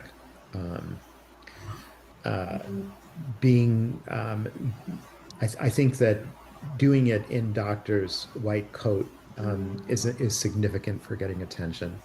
And I take sole responsibility for my comments. They don't represent DAG. They're just my thoughts individually. Thank you. Thank you so much, Tom. It's a very tricky line that we have to walk between, being the doctors, the medical professional committed to our patients and our duties, and being completely fed up with the systems that feed into the genocides and support it. And while we are being employed by some of these systems, it's a very, very difficult balance on daily basis for us. But I think we, as Doctors Against Genocide, we will start with press conferences, press releases. Fortunately, after 2 years of doing this, we have a little bit more of media coverage. We have better reach. We have more members. We have people who we can rely on doing this. So we will continue with our work. I also want to share that, just like Dr. Al-Farra is determined to rebuild his beautiful, beautiful villa and replant his trees and replant his olive tree and replant his family's land in Jaffa. We are also determined with the people of Gaza to continue to rebuild. I would like to share with you that regarding Al Shifa Field Hospital rebuild that we are planning with, we have already shared $100,000. That brings us much closer to our goal of $740,000. We want this to happen despite everything. And the reason why this is for us is actually a conceivable project. It is because it will be built by the engineers in Gaza themselves. They will salvage the broken hospital beds. They will salvage the concrete. They will salvage tiles for their the sections that they want them to be tiled. They will have the field hospitals made of high endurance tents. So we're not building concrete. This should be a very simple low cost project. However, the material is extremely difficult to find in Gaza. It's very expensive. But we are committed to this because Gaza wants to rebuild and we want to help them, number one. And because they need it, number two. And number three, the hope. We have to continue hoping that we will rebuild every single structure that was destroyed. And we have to provide hope. We have to provide employment opportunities for people where they feel that they actually have the support of their colleagues. This is a project by Doctors Against Genocide for our colleagues in Gaza. We want them to have the means to do it. This is something that is not through a big NGO, not through there is no bureaucracy, there is no red tape. This is something where we are collecting the money, we deposit the money in the account of the contractors in Gaza. Fortunately, they have bank accounts that are working. So for people who are wondering what's happening to the money, we just transferred the first money payment to Gaza. It arrived, we got the receipt, and it was exactly what we delivered. There was no commission. Miraculously, there is no commission. I think it's because it's a contractor account. There was no commission because it's not cashed. It will go to the contractor account. The contractor pays his employees, pays the engineers, pays for the raw material that he has to buy, and they already cleaned up the section where they need to build. So the project is ongoing. Inshallah, it will be done in 2 months. What we are saying is that if there is a ceasefire, everything will be much easier to do. But at this point, despite the lack of ceasefire, we cannot give up on our people in Gaza. And that is why we're asking you to help us fundraise. It might seem like, what are you fundraising for? There is no food. Well, we need to rebuild. And we need to rebuild the hospitals for Al Shifa. And we need our colleagues to actually have the means to build it because that's what they want. Thank you, Karama. And I know a lot of people are asking and they're thinking such projects is inconceivable because they are asking, how are you going to get the money to Gaza? Where are they going to get the supplies? How are they going to do this? How are they going to do this? We are telling them this project is only possible because of people like Dr. Ahmed. People in Gaza and his colleagues do not give up. They destroy, we rebuild. We will not give up. I was watching the news all day today about Al Shifa Hospital, and they've been Al Shifa and Nasser. Every hospital has been going through crisis. I know Al Nasser Hospital has multiple mass casualty incidents today, but Al Shifa had it the worst today. They had more than 40 to 50 murdered, injured, starved young men who went to the death trap called GHF. More than 100 injured people, most of them are critical injuries. And I saw it by my own eyes, the videos with the news channels, Al Jazeera, and everyone was broadcasting this. Al Shifa Hospital just collapsed today. They could not keep up. Imagine yourself, you're already a damaged hospital, barely functional. Then all of a sudden you get 200 critically injured people. Just the scenes of the dead people, of the injured people there, the floors, the doctors, the nurses scrambling to do anything. It just makes the need for this hospital more urgent. So we're going to rebuild Al Shifa, rebuild Al Nasser, rebuild Gaza, rebuild Dr. Ahmed house, rebuild his farms, replant his trees. We are not going to give up. I know it sounds impossible, but nothing is impossible when the people wants it. So please donate, share the idea, and this not going to be this just the first major project, but it's not going to be the end. We're going to rebuild it all despite Israel and despite United States. Thank you, and I'm going to go back to the feedback. Go ahead, Karama. So just a quick thing. It just occurred to me that we are asking people to do the press conference tomorrow at 12. It is short notice for sure, but there is Tuesday, there's Wednesday, there's Thursday, there's Friday, there's Saturday, there's Sunday. So every day is an opportunity for us to escalate, to keep pressing about what is happening to Gaza and keep engaging the media and keep engaging our colleagues. خلاص يعني. We have to keep doing it every single day. We cannot just keep, hoping that maybe the ceasefire will come or maybe the Trump will wake up.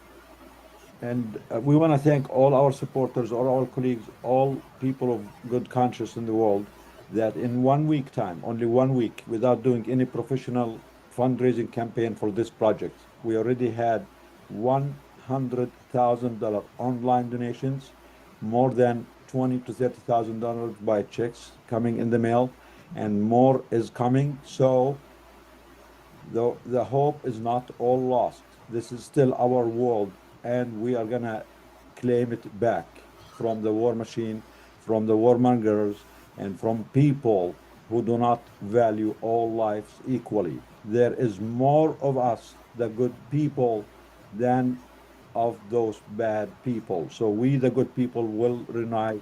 We have more power than the people in power. Thank you for your donations. For people who can donate money, thank you. For people who can donate their voice, thank you. Be the voice of the voiceless. For people who can donate a skill, for people who can donate an idea, for people who can donate an action, a sit-in, press conference. Every one of us, as Karama always says, every one of us can do something. We all have agency. None of us is completely crippled from doing anything. We can always do something. It can be simple, it can be small, but everything adds up. And thank you again for all those who donated. We encourage more people to donate. And again, it sounds impossible, but when you meet doctors like Al Farra and his colleagues, they are doing the project themselves. That's why it's possible. Because if we ask any international organization to do this, they will say, no, we cannot do it. I mean, where we're gonna get this, where we're gonna do that, it is doable only because the people of Gaza are doing it from A to Z. The only thing we are doing is we are just providing them the funds to enable them to rebuild Al-Shifa, Al-Nasser, Mustashfa Shuhada Al-Aqsa, everywhere that was destroyed in Gaza. Thank you, everyone. And I'm gonna go back to the open session. Dr. Shitab, we missed you. Go ahead. Floor is yours. I mean, it's been a bad couple of days, for all of us. Like I said, having to have these discussions amongst doctors about, how can we buy people a little bit more time? Like that was very much like the lowest point I think I've ever experienced as a physician. So it's, my mood isn't great. But, to paraphrase James Baldwin, I can't afford despair because you can't tell the children there is no hope. So we just have to keep moving forward. Stopping's not an option. Thanks. I see some hands raised by a lot of the people who are in Doctors Against Genocide membership. So Maisa, can you please bring them up so that they can feel included? Lisa, Avesta, Deep, Aziz. Karama, do you think we have time for all of this? Because it's already At 3:30. least so they can turn on their Okay, camera. sure. Okay, now we go to Dr. Maribeth Brownlee from Pennsylvania. You promoted me again. Not a doctor yet. No, you are a doctor. Doug already this gave you the degree. That's what we need to... Kariban, inshallah. So in the sort of like esoteric academic discussion of supporting people through starvation and refeeding syndrome, I had forgotten, but came to remember I had actually been through some training about how do you access food sources and which ones to prioritize when there's no supermarkets or no food to buy, that you cannot buy food. And then went back to sort of the doctrine on that. And honestly, that we even have to discuss this. There's actually enough. Don't be shy, Maribel. Tell us where you got this training and why. What were you doing When at I that was in point? the army, it was survival training in case you get kidnapped and become a prisoner of war. Yes.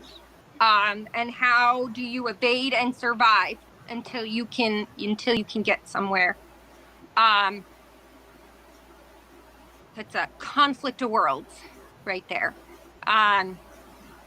Black ants are going to be a good source of protein, vitamin C, and water. And they don't carry any pathogens. You don't have to cook them even to eat them. They have to be black, not red ants. And crickets. I would prioritize crickets. Crickets come with parasites potentially. Those parasites would be killed or neutralized if you cook them. And you can actually roast them and turn them into a powder. That if you roast them into a powder and make a little bit of a paste, you have that phosphorus. Crickets actually have a lot of phosphorus in them, that if you have a baby and there's nothing for them to drink and they can't eat solid yet, you can make a paste and put it in their mouth and they'll get protein and phosphorus and a lot of essential fatty acids. And I've eaten ants and crickets myself. You just pinch the head off the cricket and pull it. Is also going to pull the entrails out. It's not that it's inedible. It's that you also reduce any potential for parasite burden when you do that. I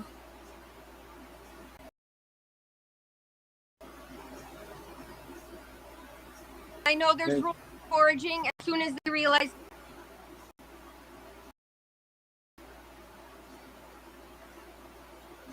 people were catching things, they'd make a rule that you can't catch crickets. So, Thank you, Maribeth. I hope we don't get to the point to need this, but it's a good info. Thank you for sharing it. Yeah. Thank you for sharing it. She said they don't even have it's well and discuss it in a hospitalized setting if you can give an IV or oral rehydration solution. But what do you do for the people who don't have that? Yeah, very important. Now we go next to Dr. Ritchie. Dr. Danny Ritchie, please. The floor is yours. Are you there, Danny? Yes, I'm here. I haven't been, I didn't raise my hand, but Mary Beth, what you just gave as something practical to do is wonderful.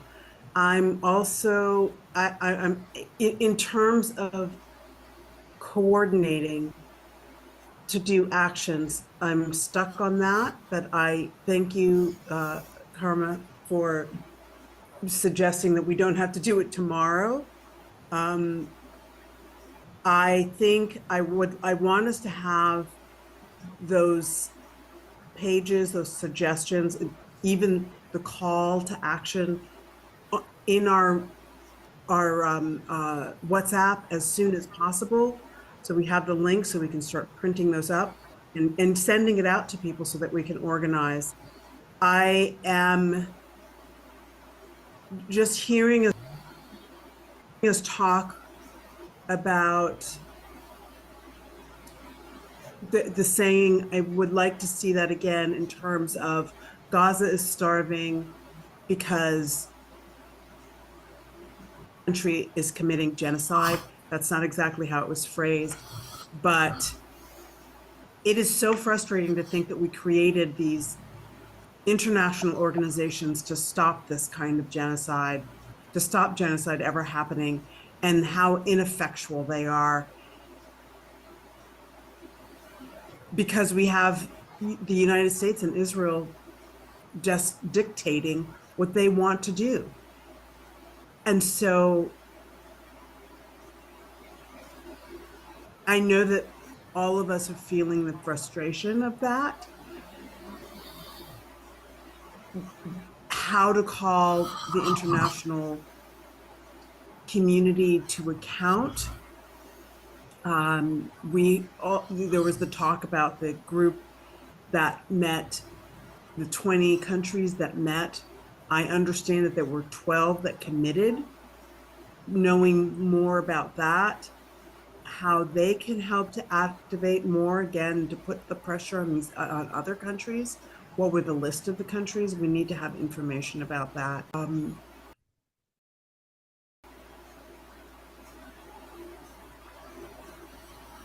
Those are what I'm reflecting on right now. And as I've read our chats. Yes, thank you, Dr. Ritchie. Thank you for your insight and your reflections. And I agree, we need to share these in our groups, working groups in the WhatsApp about the dates, possible dates. Maybe we need to give people a little bit more time to organize, but we will discuss this and come back with a more, actionable plan soon. Thank you for being here. Thank you for your voice. And now I'm going to go to Dr. Lisa Hortis. She has also an important insight and suggestions regarding especially breastfeeding mothers and suggestions on how we can improve that. Lisa, are you there, Dr. Lisa? Yes, this is Go ahead. Lisa. It's yours. So, Dr. and a breastfeeding medicine specialist, and I don't feel like this kind of information should be only for extreme emergencies, but unfortunately, most people are not aware of the situations in which sometimes breastfeeding is possible.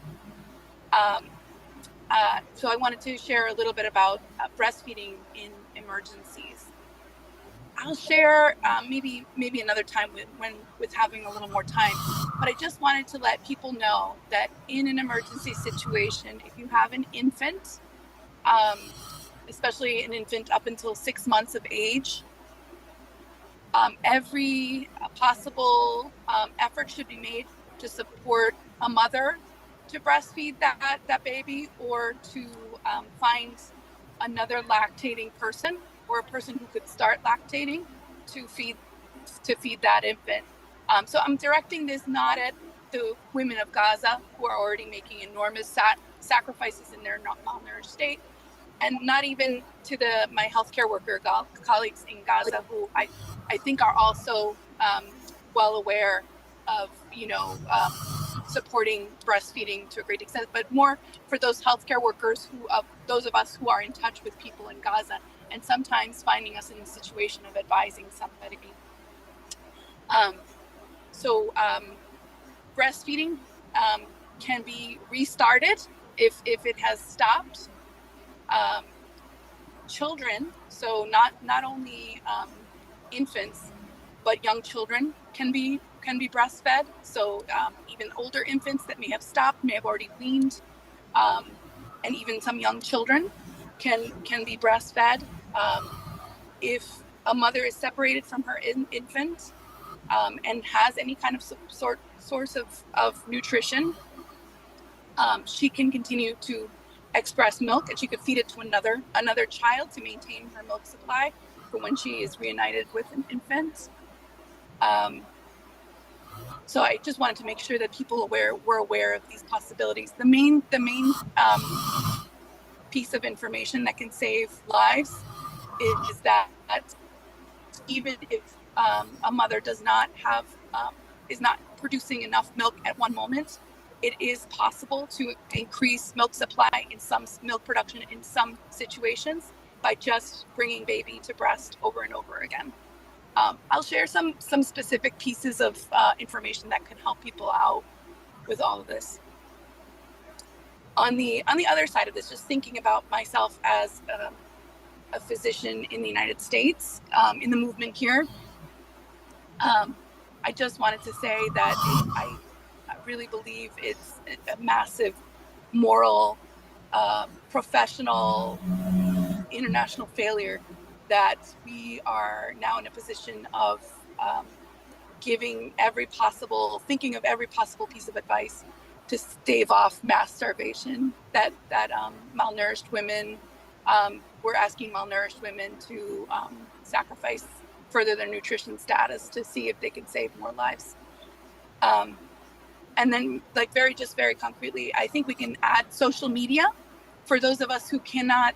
So in our local case, we will probably do, I would think we're doing something on Wednesday, because we have a vigil in front of our hospital on Wednesdays. But we could do social media.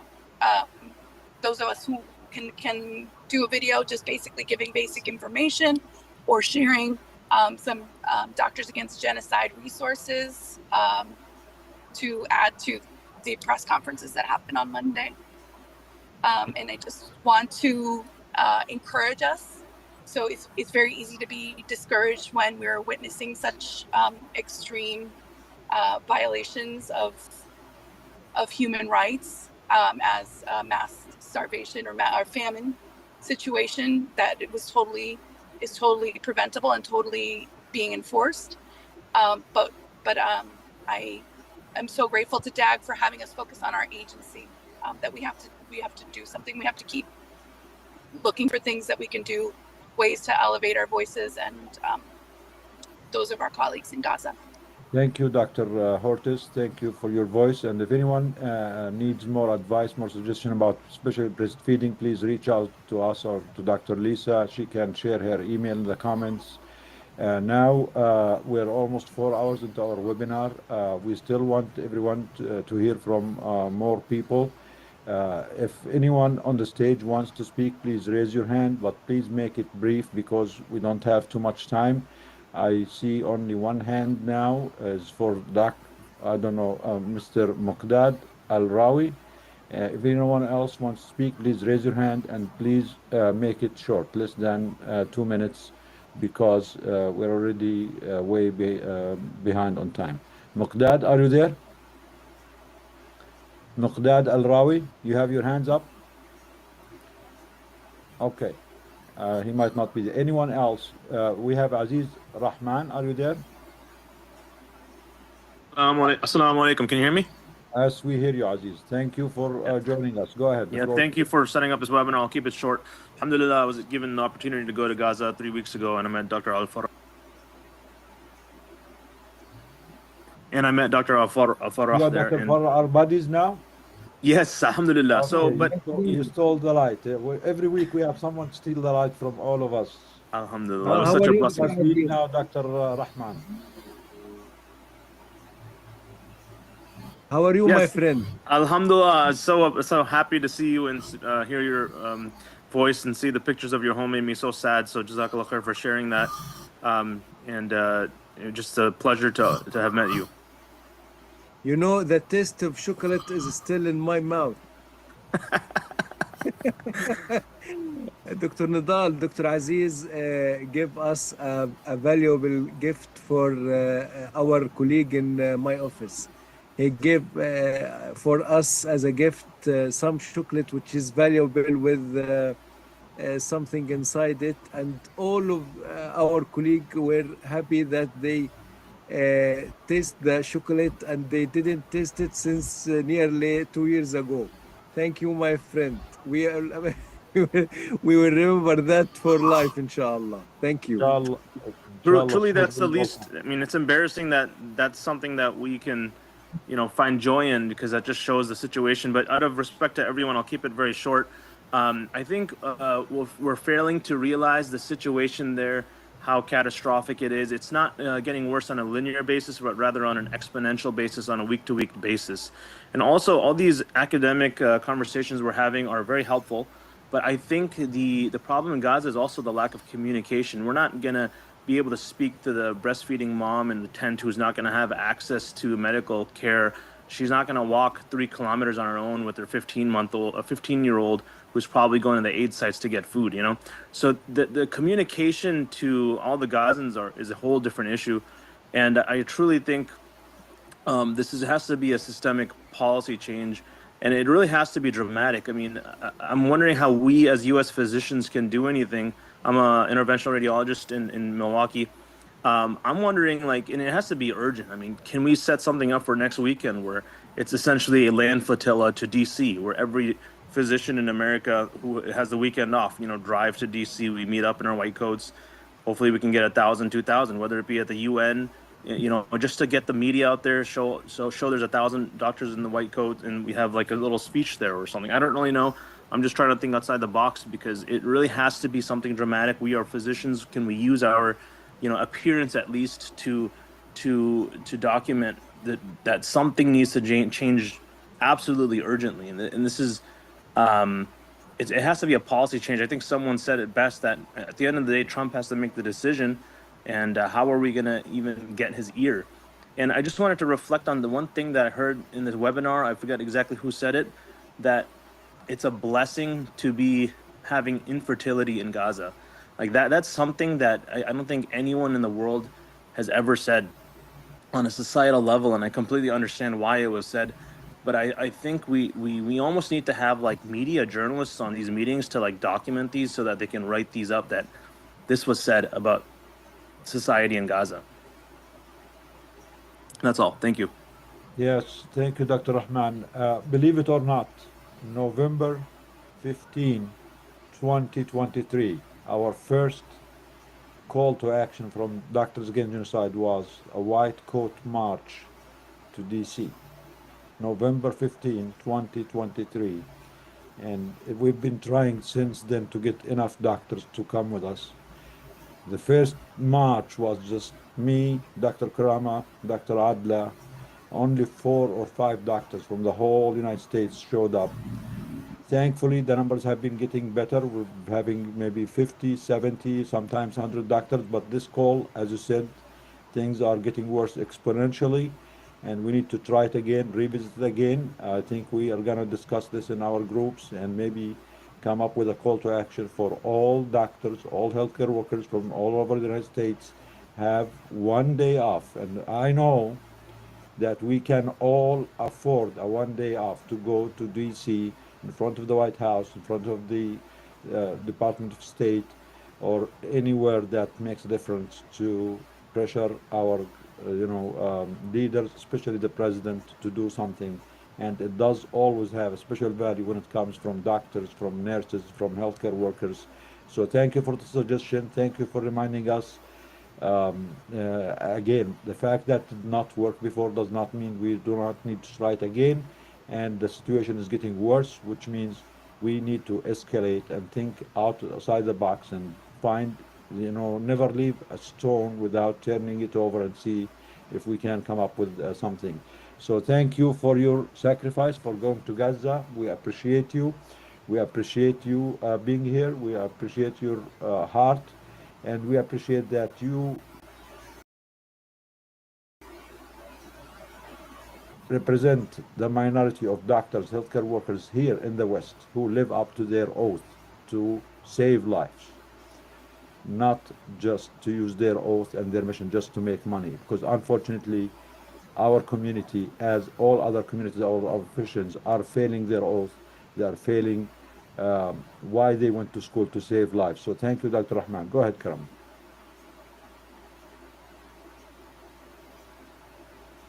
You are muted, Karama. You are muted, Karama. People are asking where are the resources. I put some links in the chat for the signs for to do an action like this with a press conference. Also, please visit our website, description of the Sick from Genocide campaign. We have a description for bread, not bombs, and now we're doing this press conference for the Gaza is being starved to death.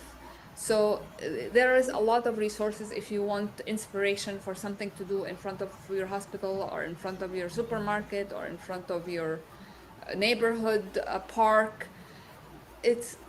We need to be activated because the media is complicit, and when they see us as doctors and nurses, the chances for this to be picked up are better. And that's the bottom line, in my opinion. We need to raise awareness. We need people to know that this is happening, and we need people to know that the medical professional in the US are very opposed to it. It's it's like our honor in our profession. And we're also open to suggestions. Anyone who could not speak, who did not get the chance to speak, and they have more ideas about more effective action that can be done, please email us at info@doctorsagainstgenocide.org. Anyone who needs suggestions, please visit our website or reach out to any one of us. But the email info@doctorsagainstgenocide.org. I want to go to Dr. Jack Azi. Dr. Jack Azi, are you still there? I saw you raise your hand at one Yeah, point. I'm Go still ahead. there. The floor is yours. Sorry about the wait, but again, it's a busy day. Tfadal. No, no, I don't want to take a lot of your time, and I want to thank everyone for this. I think we are out of words to describe what's happening. It's truly unbelievable. It's shocking with every sense, but more shocking is we look at our Arab colleague and Arab friends, Arab family in our countries, and they're living their lives as if nothing is happening. So I'm wondering if we should not do actions that targets these countries or these people, pressure them.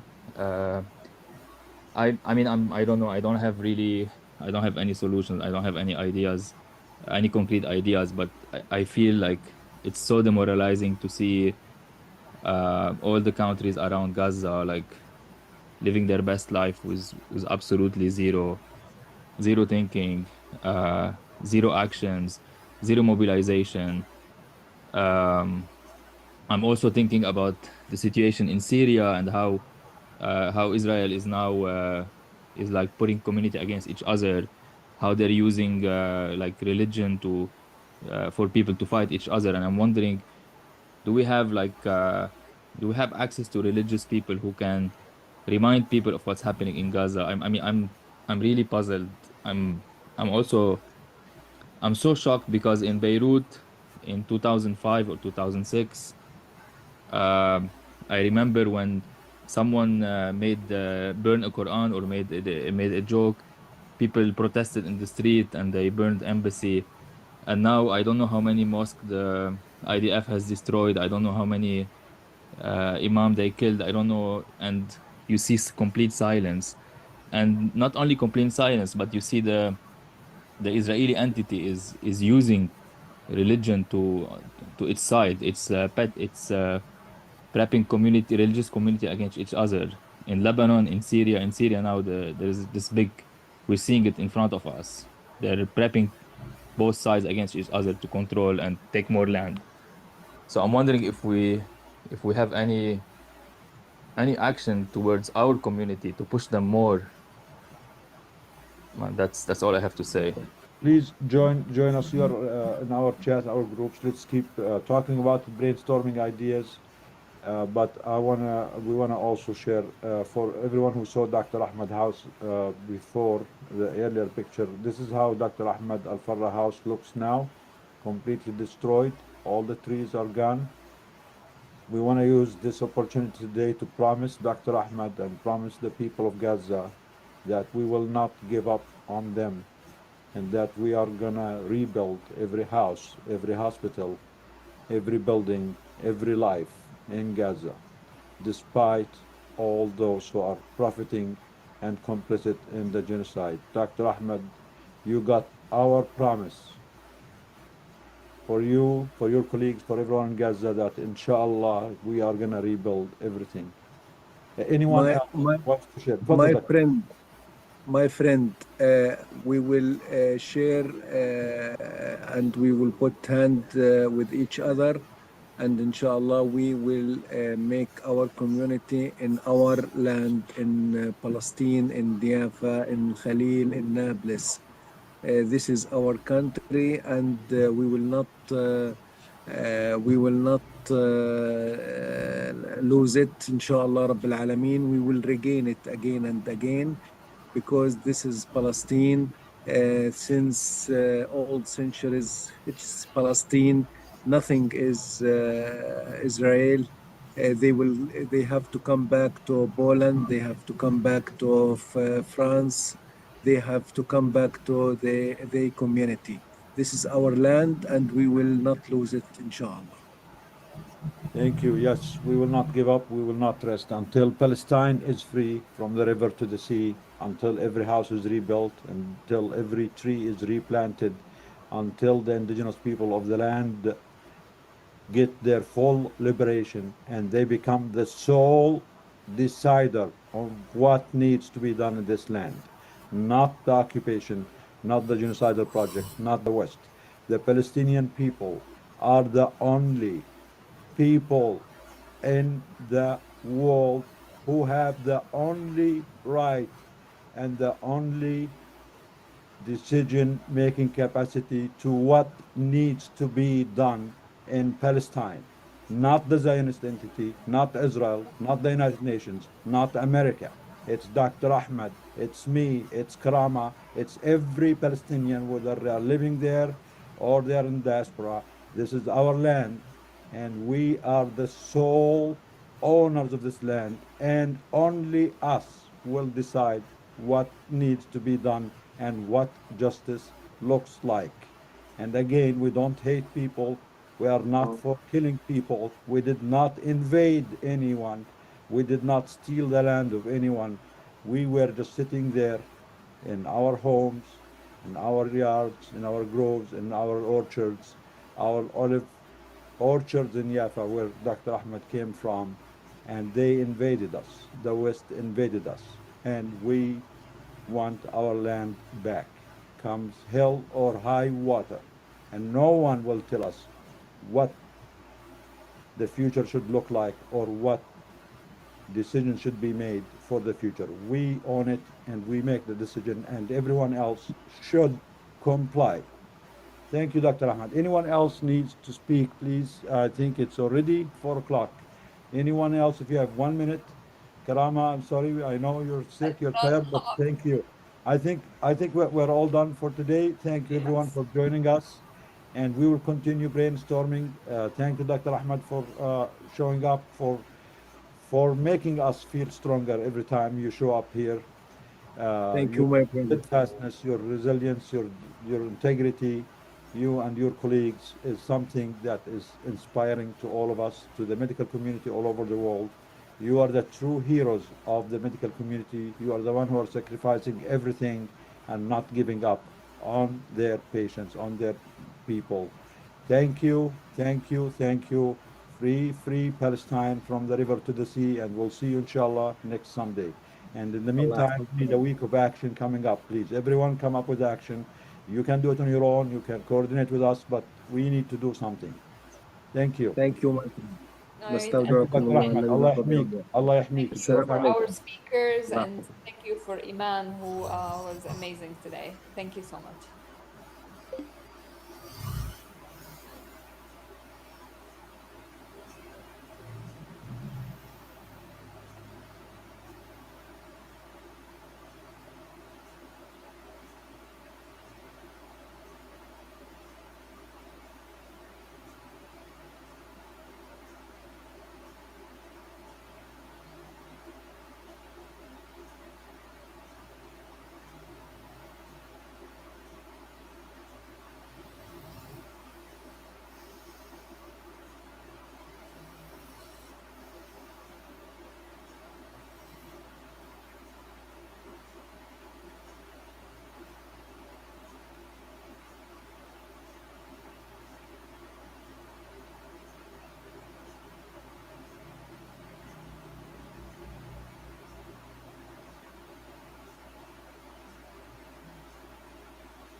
Yeah.